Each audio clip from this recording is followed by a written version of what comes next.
সরবরাহে পুর নিগমের বিরুদ্ধে গাফিলতির অভিযোগ তুলে বিক্ষোভে সামিল হলো বিজেপির শিলিগুড়ি সাংগঠনিক জেলা।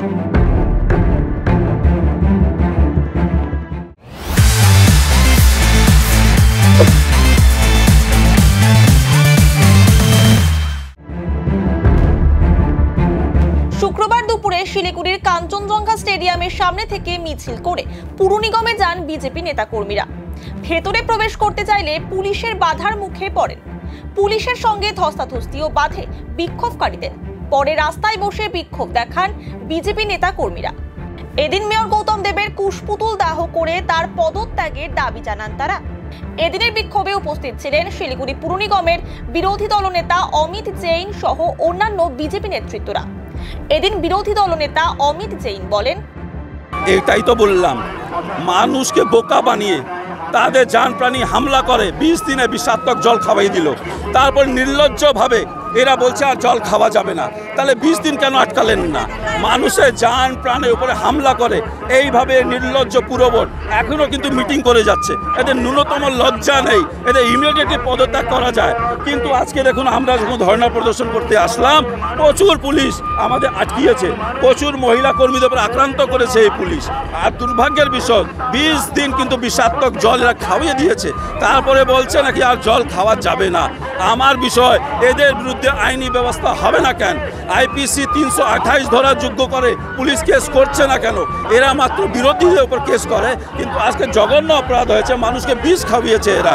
আমরা মানুষকে বাঁচাতে পারবো না, কিন্তু মারার অধিকার এদেরকে দিয়েছে। কিসের সন্তোষ? আমাদের ফোন করে বলা হয়েছে যে আপনারা কি জল পেয়েছেন? আমরা বললাম পেয়েছি, কিন্তু পর্যাপ্ত জল না। আজকেই আমরা খবর পাচ্ছি যে প্যাকেটিং করে জল দিচ্ছে, তাদের নাকি আবর্জনা গাড়িতে ডেলিভারি করা হচ্ছে। এটা কি অনমানবিক ব্যবস্থা? আমরা খবর পেয়েছি এরা জল প্যাকেজিং করছে, রাস্তা ফেলায় প্যাকেজিং হচ্ছে নোংরার সাথে। এটা কি ধরনের ব্যবস্থা চলছে? এটা দুর্ভাগ্যের বিষয়। আমাদের পুরস্কার দাবি, এই বোর্ডকে ইমিডিয়েট পদত্যাগ করা উচিত নৈতিক অধিকারে। বললাম, এরা বারবার ভুল করে, বারবার মানুষকে বিভ্রান্ত করে। 20 দিন বিষাক্ত জল খেপিয়ে দিল, নির্লজ্জভাবে এখনো মিটিং করে যাচ্ছে। এরা মিটিং ছাড়া কিছু জানে না। শুধুমাত্র এই পুরসভা, এই নির্লজ্জ পুরো বোর্ড মানুষকে বিষাক্ত জল খাওয়ায়, কিন্তু জান প্রাণীর উপর হামলা করছে। অন্যদিকে মেয়র গৌতম দেব বলেন, আটকানো কথা, আমি তো মিটিং করছিলাম। দেখুন, আমার ব্যাপার হচ্ছে, বারে বারে বলছি, এটা একটা আপদকালীন সিচুয়েশন, একটা ডিজাস্টার হয়েছে, সেই ডিজাস্টার ম্যানেজমেন্টের প্রক্রিয়া চলছে। তার মধ্যে যদি এদের গুড সেন্স না থাকে, এরা যদি বিষয়টা না বোঝে, এবং কালকে বাম করেছে, আজকে রাম করবে, মাঝখানে ছিল আরেকটা দল, এবং একজনের পরে আরেকজন আসে, এই ধারাবাহিকতা রেখেছে। এবং এই ডিজাস্টার ম্যানেজমেন্টের সময় ইনস্টিগেট করেছেন একজন, 40 বছর 45 বছর দায়িত্বে ছিলেন, তিনি একটা অল্টারনেটিভ ওয়েল তৈরি করতে পারেননি। এত ব্যর্থ অপদার্থ ভদ্রলোক, যার জন্য তার জামানত বাজেয়াপ্ত হয়েছিল এবং নিজের ওয়ার্ডে হেরেছে। তারপরেও এরা শিক্ষা নেয় না। এই সময়টা মানুষের পাশে ফাইট আউট করারটাই। তার সময় 7 দিন জল বন্ধ ছিল। একটা অল্টারনেটিভ ওয়েল 6.9 কোর্স লাগে, 6 কোটি 9 লক্ষ টাকা। সেটা তৈরি করতে পারলো না।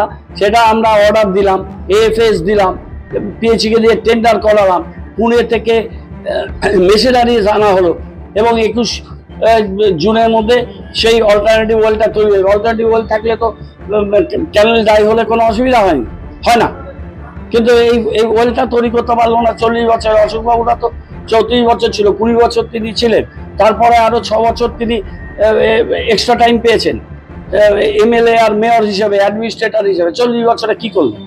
এ সমস্ত কথা বলছে। শঙ্করবাবু তোর এমআইসি ছিল, কি দপ্তরের এমআইসি ছিল, তারাই তো ছিল 2 দিন আগে পর্যন্ত। তারা এখানে করছে, এবং কি ধরনের অসভ্যতা কালকে করেছে মানুষ দেখেছে। এবং আজকে তারা বিজেপিকে পাঠিয়ে দিয়েছে ওখানে ডাম্পিং গ্রাউন্ডে। ওখানে আরেকজন নেত্রী বিজেপি, ডাম্পিং গ্রাউন্ডে সলিড ওয়েস্ট ম্যানেজমেন্ট, আমাদের পুর নিগমের জায়গা, ওরা গার্বেজ ওখানে ফেলবে। আর পিডব্লিউডি রাস্তা উইথ ডাম্পার তারা অবরোধ করে দিয়েছে। এটা কোনো সভ্য সমাজে, ভদ্র জায়গায় এই জিনিসগুলো হয়? এগুলো বরদাস্ত করা যাবে? 3টে পার্টি এক হয়ে মিলে এই কাজগুলো করছে। কালকে এই দরজা ভেঙেছে, কালকে ভেঙেছে কংগ্রেসের 10 জন। তার আগের বার একটা বিক্ষোভ দেখাতে এসে ভাঙলো সিপিএম এর লোকেরা। যতবার আমার কাছে ডেপুটেশন নিয়ে এসছে, আমি ডেপুটেশনগুলো নিয়েছি, ভদ্রভাবে উত্তর দিয়েছি, প্যারাগ্রাফ ওয়াইজ, পয়েন্ট ওয়াইজ উত্তর দিয়েছি। সবসময় চেষ্টা করি যে অপোজিশন থাকুক, তারা তাদের মতো করে এখানে থাকুক। শিলিগুড়ি আমাদের ভোটের আগের দিন উদয় চক্রবর্তী খুন হয়েছিল, অশোকবাবু তখন নেতৃত্বে ছিল। আমাকে 98 সালে যে টোকেন সাহা পুরসভার টেম্পোরারি স্টাফ ছিল, তিলক বাহাদুর ছেত্রী খুন হলো, আমি 15 দিন হসপিটালাইজ। কি অপরাধ ছিল? ওখানে ছোট ভাবিতে মিটিং করতে গেছে, অশোকবাবুর গুন্ডা বাহিনী পাঠিয়ে তো প্রায় মৃতপ্রায় করে দিয়েছিল। এবং তারপর 2010-এর লাস্ট বাগডোগরায় লাঠিচার্জ, জয়মণি ভবনের সামনে ব্যাপক লাঠিচার্জ, শিবু চৌহান মার্ডার হয়ে গেল, বোর্ড মিটিং থেকে যাচ্ছিল। কত ঘটনা বলবো এই বামদের। তারা এখন কি ভাবছেন যে সেই সময় সেই যুগ আছে? এখন একা পাচ্ছে না, সাথে কোনো সময় কংগ্রেস, ম্যাক্সিমাম সময় বিজেপি। এখানে এরা সব মিলেমিশে একাকার হয়ে গেছে।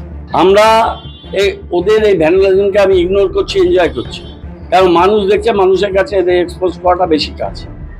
রাস্তায় আছি, গ্রাউন্ড লেভেলে আমাদের সমস্ত লোকের আছে। কালকে আমি 1টা পর্যন্ত ছিলাম, 12:30 পর্যন্ত এখানে। আমি 45টা কাউন্সিলরের সাথে কথা বলেছি। একজন বাইরে আছে, সেও আজকে ফিরে আসছে, বিদেশে ছিল। আর আমি নিজেকে তো নিজে ফোন করতে পারবো না। অপোজিশন প্রত্যেকটা each and all opposition councillor phone করে আমাদের গাড়ি আছে কিনা, জলে পাউট পৌঁছেছে কিনা, কি সমস্যা আছে, কোনো সমস্যা থাকলে বলো। এখানে জাদ্দামো পার্টি দেখি না, পুর নিগম বসে, অন্তত পক্ষে চেয়ারে বসে, কেউ বলতে পারবে না, অপোজিশনও বলবে না। তো ওইরা যা করছে খুব দুর্ভাগ্যজনক। এটা একটাই কথা বলবো যে এদের চৈতন্যদায় হোক, এদের গুড সেন্স প্রিভেল করুক। মানুষ এটা দেখছে।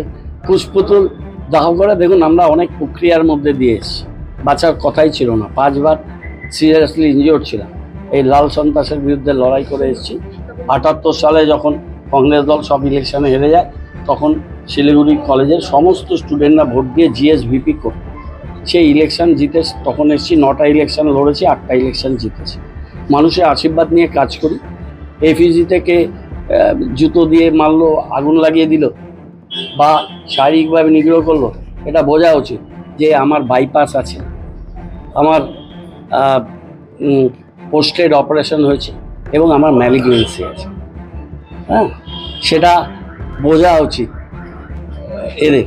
কিন্তু তারা সেটা করছে, সেটা তাদের বিচার্য বিষয়। গণতন্ত্রের ভাষা যদি এই হয়, কালকে তাদের দাদা, তাদের শিলিগুড়ি পথপ্রদর্শক, তারই তো শিষ্য বিজেপির এমএলএ, বুকে চেক ওয়েবারের ট্যাটু লাগিয়ে ঘুরে বেড়ানো আর হাতে লাঠি সংকট ডিওএফের, সেই তো আজকে নবরূপে। তো তাদের কাছে আমি আর কি বেশি কিছু কি আশা করতে পারি? তাদের কাছে বৌদ্ধতা, সভ্যতা, সৌজন্য, রাজনীতির, গণতন্ত্রের ভাষা, এগুলো এদের কাছে কিভাবে আশা করে? এরা তো এগুলো ধ্বংস করার জন্যই আছে। সংবিধান ধ্বংস করছে, দেশের ফেডারেল স্ট্রাকচার ধ্বংস করে দিচ্ছে। আর সিপিআইএম তারা এমন অবস্থা করেছে, আজকে দুর্ভাগ্যের কারণ যে অ্যাসেম্বলি পার্লামেন্টে তাদের কোনো প্রতিনিধিত্ব থাকে না।